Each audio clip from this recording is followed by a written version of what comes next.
Hello and welcome to my YouTube channel.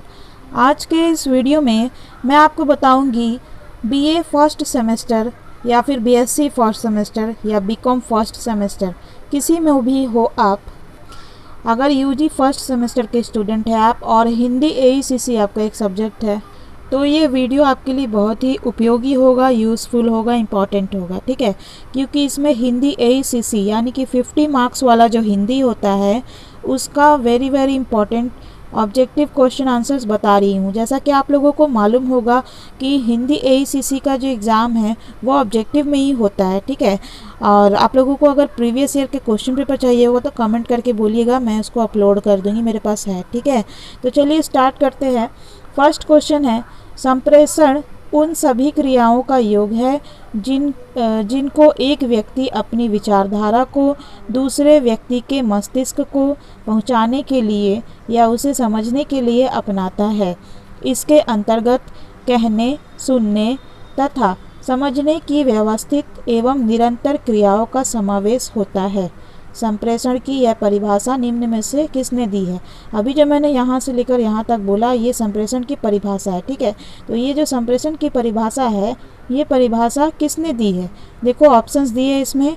Option A है doctor SN. Ghoshal, या फिर option B है Louis ए. Elon, या ऑप्शन सी है चार्ल्स ई. रेडफील्ड, या ऑप्शन डी है इनमें से कोई नहीं। तो ये जो परिभाषा है इसको किसने दी है? ये लुइस ए. एलन ने दी है। So option B is the correct answer for this question. Clear है? अब देखो सेकंड क्वेश्चन दिया है, संदेश वाहन वह प्रक्रिया है जिसके द्वारा एक व्यक्ति अपने विचारों तथा भावनाओं से दूसरे व्यक्ति को अवगत कराता है। यह प्रारंभिक साधन है जिसके माध्यम से एक व्यक्ति दूसरे को प्रभावित करता है। संदेश वाहन की यह परिभाषा किसने दी? देखो ऑप्शंस दिए इसमें, डॉक्टर एस.एन. घोषाल, या फिर ऑप्शन बी है लुइस ए. एलन, ऑप्शन सी है चार्ल्स ई. रेडफील्ड, या फिर ऑप्शन डी दिया है इनमें से कोई नहीं। तो ये जो संदेश वाहन की ये जो परिभाषा है ये डॉक्टर एस.एन. घोषाल ने दी है। So option is the correct answer for this question. अब देखिए थर्ड क्वेश्चन क्या है। थर्ड क्वेश्चन है संप्रेषण है क्या है संप्रेषण? ऑप्शन ए है केवल विज्ञान, ऑप्शन बी है केवल कला, ऑप्शन सी है कला और विज्ञान दोनों, या फिर ऑप्शन डी है इनमें से कोई नहीं। तो देखो इसका करेक्ट आंसर होगा ऑप्शन सी, कला और विज्ञान दोनों। संप्रेषण क्या है? कला और विज्ञान दोनों। अब देखो फोर्थ नंबर क्वेश्चन है, संप्रेषण की प्रक्रिया है। संप्रेषण की प्रक्रिया क्या है? व्यावसायिक प्रक्रिया है, मानवीय प्रक्रिया है, सार्वभौमिक प्रक्रिया है, या इनमें से सभी? संप्रेषण की जो प्रक्रिया होती है वो व्यावसायिक प्रक्रिया होती है, मानवीय प्रक्रिया होती है और सार्वभौमिक प्रक्रिया होती है। यानी कि व्यावसायिक, मानवीय और सार्वभौमिक ये सभी होती है संप्रेषण की प्रक्रिया। So option D is the correct answer for this question. अब देखो पांचवा प्रश्न है, व्यावसायिक संप्रेषण के निम्न में से प्रमुख उद्देश्य कौन है? ऑप्शन ए है सही सूचनाओं एवं संदेशों का संप्रेषण, ऑप्शन बी है प्रबंधकीय कौशल का विकास, ऑप्शन सी है मधुर औद्योगिक संबंध, या फिर ऑप्शन डी है इनमें से सभी। तो व्यावसायिक संप्रेषण जो होता है उसका मुख्य उद्देश्य क्या होता है? सही सूचनाओं एवं संदेशों का संप्रेषण और प्रबंधकीय कौशल का विकास और मधुर औद्योगिक संबंध। सो इसका करेक्ट आंसर हो जाएगा ऑप्शन डी, इनमें से सभी। क्लियर है? अब देखो छठा प्रश्न है, संदेश वाहन प्रक्रिया के कदम या तत्व होते हैं, कितने होते हैं संदेश वाहन प्रक्रिया के तत्व? 4, 5, 6 या फिर 8? संदेश वाहन प्रक्रिया के तत्व कितने होते हैं? 8। ठीक है, so option D is the correct answer for this question.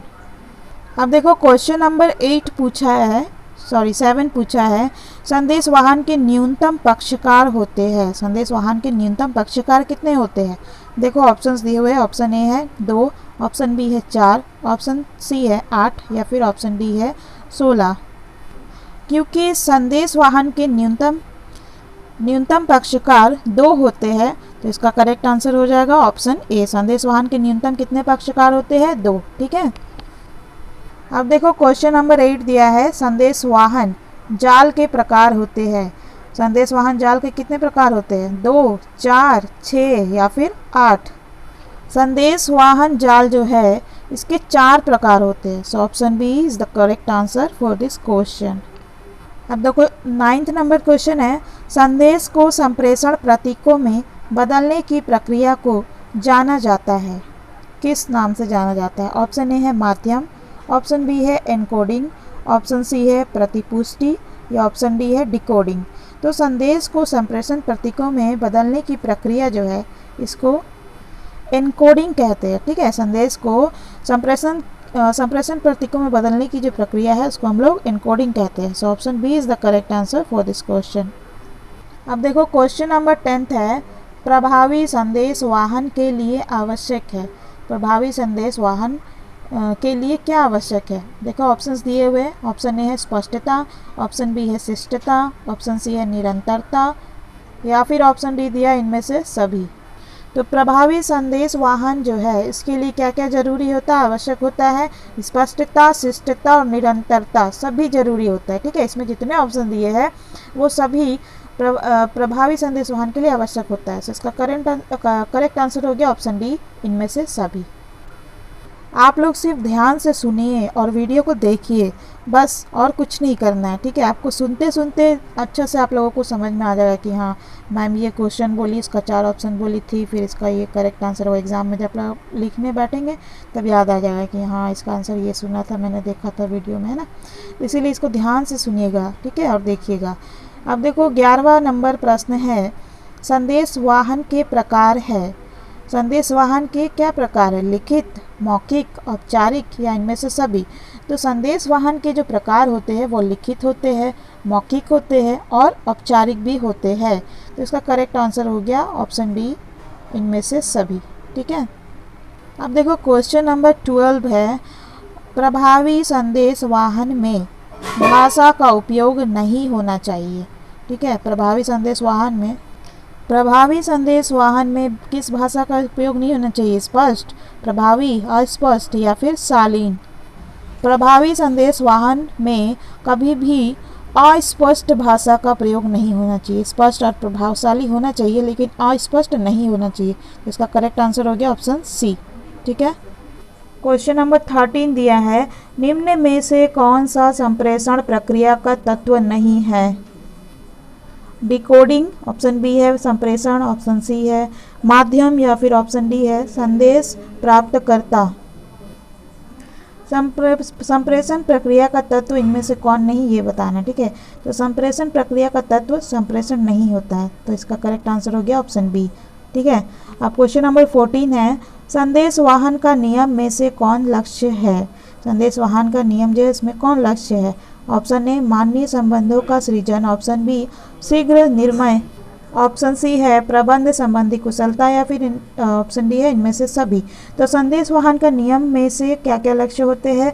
मानवीय संबंधों का सृजन करना होता है और शीघ्र निर्णय करना होता है और प्रबंध संबंधी कुशलता भी होती है। तो इसका करेक्ट आंसर हो जाएगा इनमें से सभी, option D. 15th number question है, आज के युग में संप्रेषण का व्यवसाय में निम्न किन कारणों से महत्व अधिक है? आज के युग में संप्रेषण का बिजनेस में महत्व अधिक है, लेकिन ऐसा क्यों है?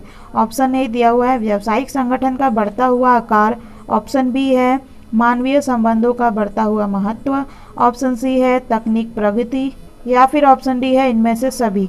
तो आज के युग में संप्रेषण का व्यवसाय में किन कारणों से महत्व अधिक है? संप्रेषण आजकल व्यवसाय में अधिक महत्वपूर्ण हो गया है क्योंकि व्यावसायिक संगठन का बढ़ता हुआ आकार के कारण और मानवीय संबंधों का बढ़ता हुआ महत्व के कारण और तकनीकी प्रगति के कारण भी।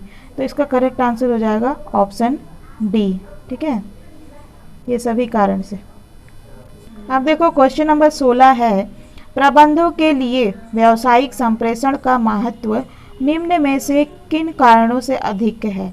प्रबंधकों के लिए, मैनेजर्स के लिए व्यावसायिक संप्रेषण का महत्व किन कारणों से अधिक है? ऑप्शन ए है व्यावसायिक क्रियाओं का सफल संचालन, ऑप्शन बी है संगठन के समन्वय में सहायता या फिर ऑप्शन सी है निर्देशन एवं नियंत्रण का आधार या ऑप्शन डी है इनमें से सभी।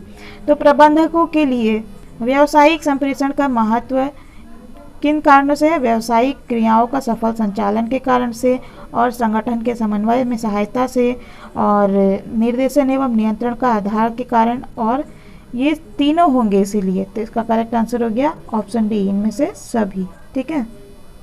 क्वेश्चन नंबर 17 है, रामचरितमानस की रचना किनकी है? ठीक है, किनकी रचना है ये? तो इसके ऑप्शंस दिए हुए हैं। ऑप्शन ए है सूरदास, ऑप्शन बी है तुलसीदास, ऑप्शन सी है कबीरदास, या फिर ऑप्शन डी है विद्यापति। रामचरितमानस किनकी रचना है? तुलसीदास जी की। ठीक है, तो इसका करेक्ट आंसर हो गया ऑप्शन बी, रामचरितमानस किसकी रचना है? तुलसीदास की। ठीक है। अब देखो 18 नंबर क्वेश्चन है, ग्रेप पाइन क्या है? ठीक है, ग्रेप पाइन क्या है? औपचारिक संचार है कि संचार में बाधा है, या समस्त संचार है, या अनौपचारिक संचार है? तो ग्रेप पाइन जो है ये अनौपचारिक संचार है। ठीक है, सो ऑप्शन डी इसका करेक्ट आंसर हो गया। अब देखो क्वेश्चन नंबर 19 है, प्रभावी संदेश वाहन में बाधा है। प्रभावी संदेश वाहन में क्या बाधा होती है? ऑप्शन ए है भाषा, ऑप्शन बी है दही, ऑप्शन सी है व्यक्तिगत भिन्नताएं, या ऑप्शन डी है उपरोक्त सभी। इसका करेक्ट आंसर है ऑप्शन बी। क्वेश्चन नंबर 20 है, संप्रेषण के निम्न रूप है। इसके ऑप्शंस दिए। ऑप्शन ए है शाब्दिक संप्रेषण, या मौखिक संप्रेषण, या फिर लिखित संप्रेषण, या इनमें से सभी। तो संप्रेषण के क्या रूप होते हैं? संप्रेषण शाब्दिक संप्रेषण भी होता है, मौखिक संप्रेषण भी होता है, और लिखित संप्रेषण भी होता है। सो इसका करेक्ट आंसर हो गया इनमें से सभी, ऑप्शन डी। क्लियर है? तो इस वीडियो को यही ख़त्म करती हूँ। नेक्स्ट मैं आपको फिर दूसरे वीडियो में बताऊंगी। वीडियो अच्छा लगे तो इसे लाइक जरूर करिएगा, इसे अपने स्टडी ग्रुप एंड क्लासमेट से शेयर कर दीजिएगा, चैनल को सब्सक्राइब कर लीजिएगा, बेल आइकन को दबा दीजिएगा ताकि ऐसे ही यूजफुल वीडियोस आपको मिलते रहे। And thank you viewers for watching this video.